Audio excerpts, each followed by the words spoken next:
Assalamualaikum warahmatullahi wabarakatuh.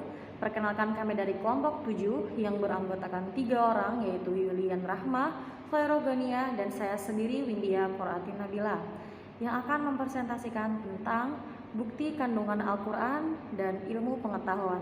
Berikut adalah materinya. Materi kuliah kita pada hari ini adalah membahas tentang bukti kandungan Al-Quran pada ilmu pengetahuan, yang mana kita akan membahas 3 bahasan, yaitu pengertian Al-Quran dan ilmu pengetahuan, Al-Quran dan ilmu pengetahuan, bukti kandungan Al-Quran pada ilmu pengetahuan.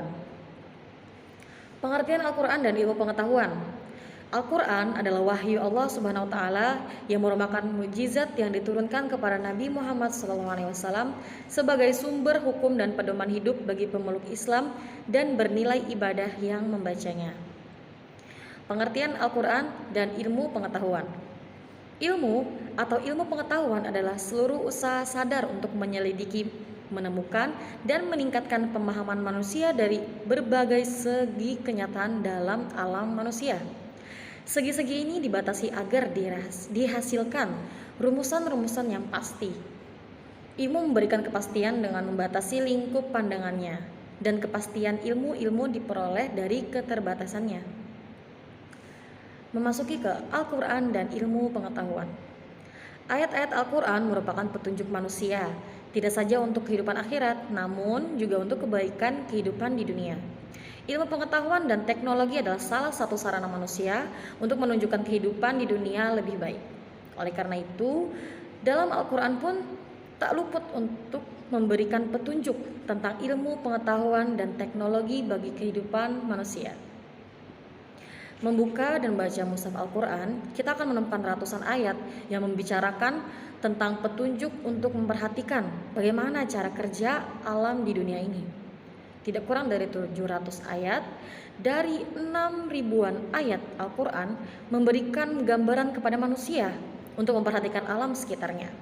Selain itu, biasanya ayat-ayat ini dibahas atau diawali dan diakhiri dengan sindiran-sindiran seperti, apakah kamu tidak memperhatikan? Apakah kamu tidak berpikir? Apakah kamu tidak mendengar? Apakah kamu tidak melihat? Sering pula diakhiri dengan kalimat seperti ini juga, sebagai tanda-tanda bagi kaum yang berpikir, tidak dipahami kecuali oleh ulul albab. Demikianlah mukjizat terakhir Rasul yang selalu mengingatkan manusia untuk mendengar, melihat, berpikir, merenung, serta memperhatikan segala hal yang diciptakan Allah di dunia ini. Oke, masuk ke bukti kandungan Al-Quran pada ilmu pengetahuan. Kami hanya mengambil salah satu dari contoh yang ada di makalah, yaitu tentang kelahiran manusia. Kami telah menciptakan kamu, maka mengapa kamu tidak membenarkan? Adakah kamu perhatikan nutfah atau benih manusia yang kamu pancarkan? Kamukah yang menciptakannya atau kami yang menciptakannya? Quran Surah Al-Waqiah dari ayat 57 sampai 59. Penciptaan manusia dan aspek-aspeknya yang luar biasa itu ditegaskan dalam banyak ayat. Beberapa informasi di dalam ayat-ayat ini sedemikian rinci sehingga mustahil bagi orang yang hidup di abad ke-7 untuk mengetahuinya. Beberapa di antaranya sebagai berikut. 1. Manusia tidak diciptakan dari mani yang lengkap, tetapi dari sebagian kecil. 2. Sel kelamin laki-lakilah yang menentukan jenis kelamin bayi.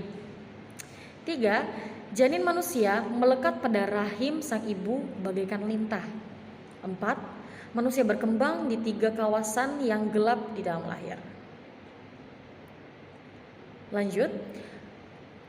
Orang-orang yang hidup pada zaman kala Al-Quran diturunkan pasti mengetahui bahwa bahan dasar kelahiran berhubungan dengan mani laki-laki yang terpancar selama persetubuhan seksual.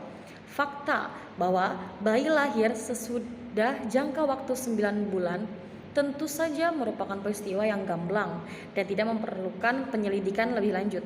Akan tetapi, sedikit informasi yang dikutip di atas itu berada jauh di luar pengertian orang-orang yang hidup pada masa itu. Ini baru disahihkan oleh ilmu pengetahuan abad ke-20. Oke, sekian presentasi dari kami. Apabila ada pertanyaan, silakan tanya di komen GCR kita. Sekian, wassalamualaikum warahmatullahi wabarakatuh.